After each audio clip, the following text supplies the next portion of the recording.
నమస్తే, welcome to నిజం news. మాజీ స్పీకర్ పోచారం శ్రీనివాస్ రెడ్డితో ముఖ్యమంత్రి రేవంత్ రెడ్డి భేటీ అయ్యారు. పోచారం శ్రీనివాస్ రెడ్డి ఇంటికి వెళ్లిన రేవంత్ రెడ్డి ఆయనను కాంగ్రెస్ పార్టీలోకి ఆహ్వానించారు. రేవంత్ రెడ్డి వెంట మంత్రి పొంగులేటి శ్రీనివాసరెడ్డి కూడా ఉన్నారు.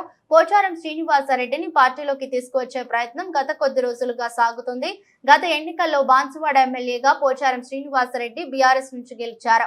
అదే సమయంలో బీఆర్ఎస్ నాయకత్వం పైన కూడా ఆయన అసంతృప్తిగా ఉన్నారన్న వార్తలు వచ్చాయి. పోచారం శ్రీనివాస్ రెడ్డి పార్టీ మారతారని గత కొంతకాలంగా ప్రచారం జరుగుతుంది. అయితే ఈ ప్రచారాన్ని దానిని ఆయన ఖండించలేదు. ఈ రోజు రేవంత్ రెడ్డి ఆయన ఇంటికి చేరుకొని చర్చలు జరపడంతో పోచారం శ్రీనివాస్ రెడ్డి కాంగ్రెస్ లో చేరిక ఖాయమైనట్లేనని తెలుస్తోంది. తాజాగా హైదరాబాద్ లో బీఆర్ఎస్ ఎమ్మెల్యే పోచారం శ్రీనివాస్ ఇంటి దగ్గర బాల్కా సుమన్ నేతృత్వంలో ఆందోళన నిర్వహించారు.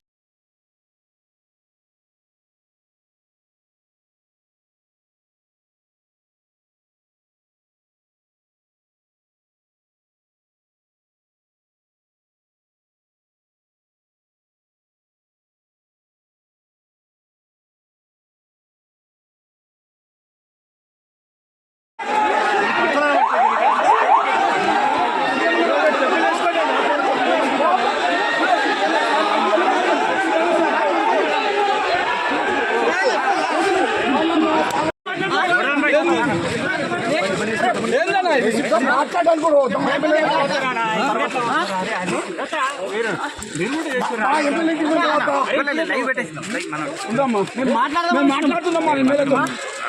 ఒక్క నిమిషం విన్నా మాట్లాడనా.